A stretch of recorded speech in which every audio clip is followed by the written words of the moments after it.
Hello guys! Andito na naman po tayo upang magpaligo sa isa sa mga makukulit naming alagang pusa. Alam nyo kasi kapag taglamig, hindi namin sila mapaliguan. Siyempre alam nyo na masyadong malamig.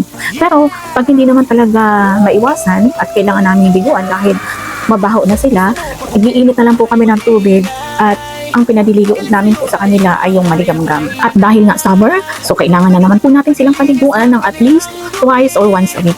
Kasi po, alam niyo naman na mainit ang panahon, siyempre kailangan din po nilang maging komportable. At ayan po, gamit po namin itong shampoo na Madre de Cacao para po maalagaan ang kanilang mga balahibo. Alam niyo naman po, masyadong fluffy po ang kanilang mga balahibo. Ito nga po palang alaga namin pusa ay Exo Persian Cat. Isa po siyang male cat.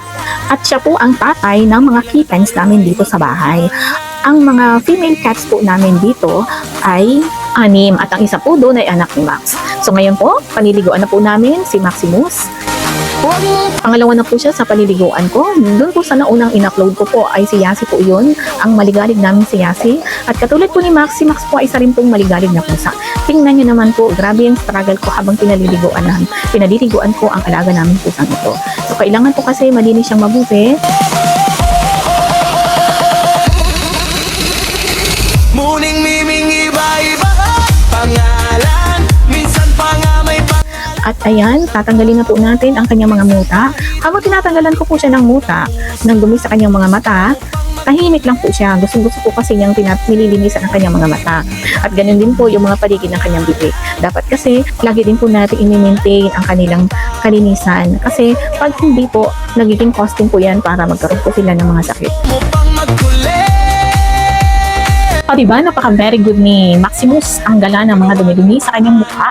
Siyempre naman, kailangang maging guwapo uli ang aming Maximus.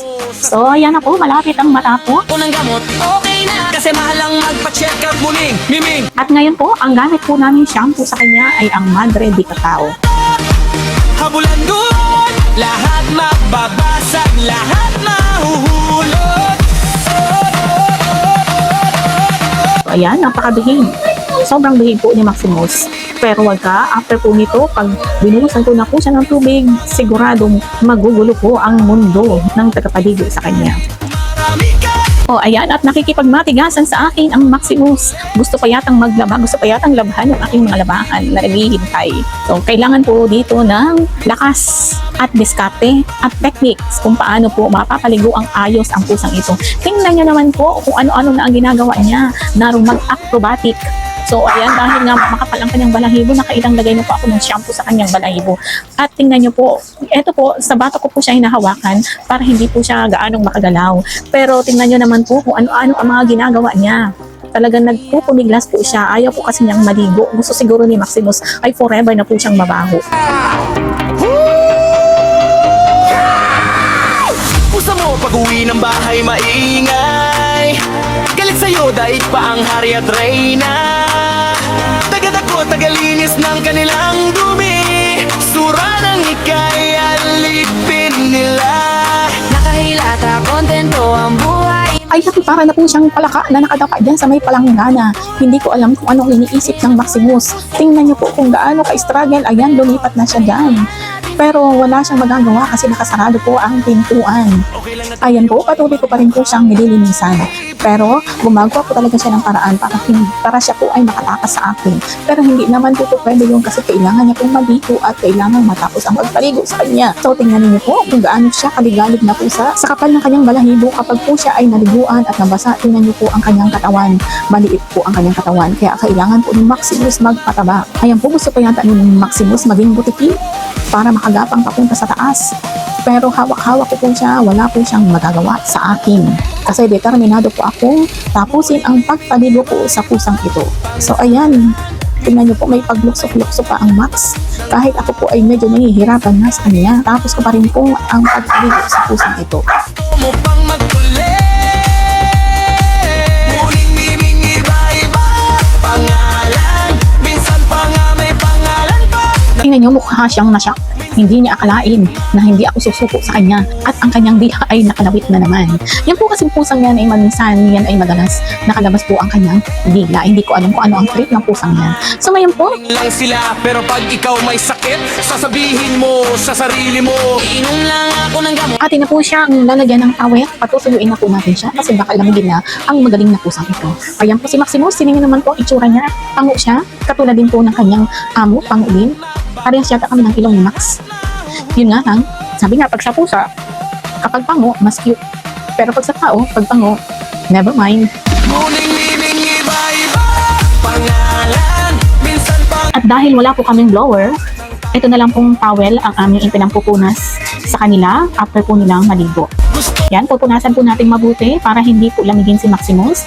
At habang pinupunasan ko po, yung mga tira-tira pong dumi sa kanyang mukha, sa kanyang katawan, at ganun din po sa kanyang tenga, ay sinasabay ko na rin po para malinis na po siyang mabuti. So, tahimik na po siya dyan kasi tapos na pong maligo. Pero nakikiramdam pong mabuti ang Maximus. Tingnan niyo po siya, behave naman po yan si Maximus, huwag niyo lang pong kagalitin. Kasi pag yan po ay ginalit ninyo o kaya po ay pinalo po ninyo, ay ayaw na ayaw po yan. Kasi lumalaban po yan, hindi po yan paaapi. Yan po ang klase ng pusa na talagang lalaban po sa inyo. Pag sinampal niyo po, mananampal din po ang pusang yan. Kaya hindi po ito basta-bastang pusa. Siya po ang klase ng pusa na hindi pwedeng api-apihin. Kasi siya po ay lalaban at lalaban siya. Galit sa'yo dahil Titinang ka pa po ng masama. tagad ako, tagalinis na Tahimik lang po siya habang siya ay pinupunasan. nang ika'y alipin nila. Nakahilata, kontento ang buhay. Maliligo, kakain, tutulog. Yan ang buhay ng pusa mo, pusa ko. Pero dahil mahal natin sila, Okay lang na tayo ay magmukhang alipin. hawak mo ang pusa mo. Hawak ko ang pusa ko. Huwag mong At ngayon po, tulan ko na po siya ng mga kuko kasi masyado na naman pong matatalim. Lagi ko po kasi siyang pinuputulan kasi minsan po pag nakawala po siya sa cage at saka ganun din po si Itim at si Momo, nag-aaway po sila. So para maiwasan din po na masugatan po ang mga kasama niyang pusa, alaga po sila sa pagpuputol po ng mga kuko. Mga kuting pa lang po sila, talagang sinanay na po namin na pinuputulan sila ng kuko. Kaya tingnan nyo naman po kung gaano ka-behave si Maximus habang binugupitan namin ng kuko. So, ang ayaw lang po dyan na magpapagupit ng kuko ay si Yasi. Kaya si Yasi, pag binugupitan ko po yun ng kuko, talagang balot na balot po siya ng towel. Kasi pag hindi, talagang pong mangangalmot siya at mangangagat. Pero itong si Maximus, tingnan nyo naman po, napaka-behave niya na putulan ng kuko. Tahimik lang po siya. At hindi po siya nagpipiglas. Pero pag magpuputol po kayo ng kuko, kunting ingat lang po kasi baka magupit niyo po ang kanilang laman. Yung laman dyan sa kanilang kuko, magdurugo po yun. Sila, pero pag ikaw may sakit, sasabihin mo sa sarili mo, inom lang ako ng gamot. Okay na. kasi mahal ang magpa-check up muling. Miming, minging, Meow, meow. habulan na to, habulan doon. Lahat mababasag, lahat mahuhulog.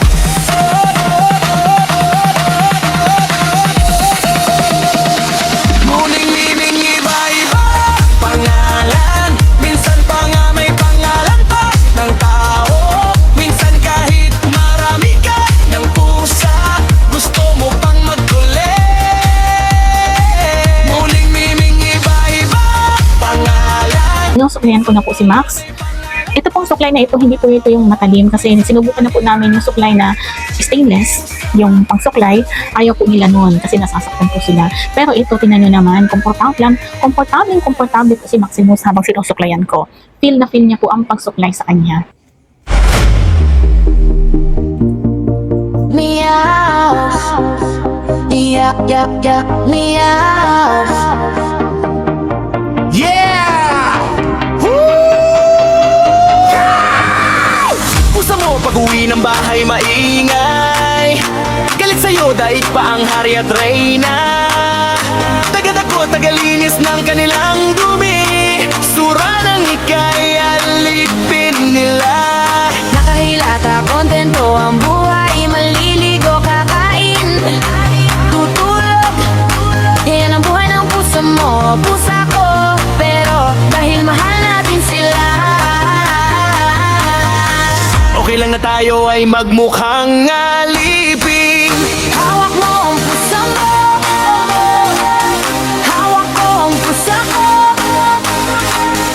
Huwag mong pagsamahin dahil magugulo ang mundo. Habulan dito, habulan doon, lahat magbabasag, lahat mahuhulog.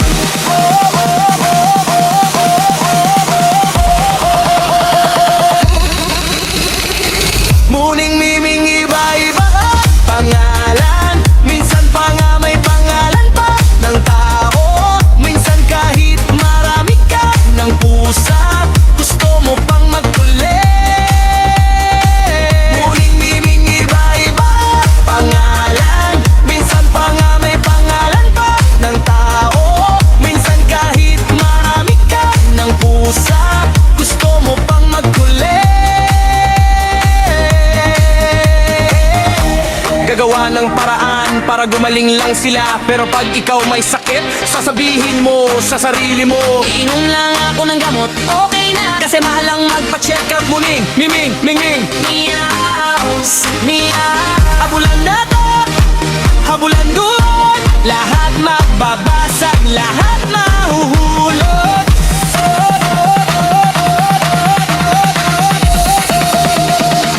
Muning miming iba-iba pangalan, minsan pa nga may pangalan pa ng tao, minsan kahit marami ka ng pusa, gusto mo pang magkulit.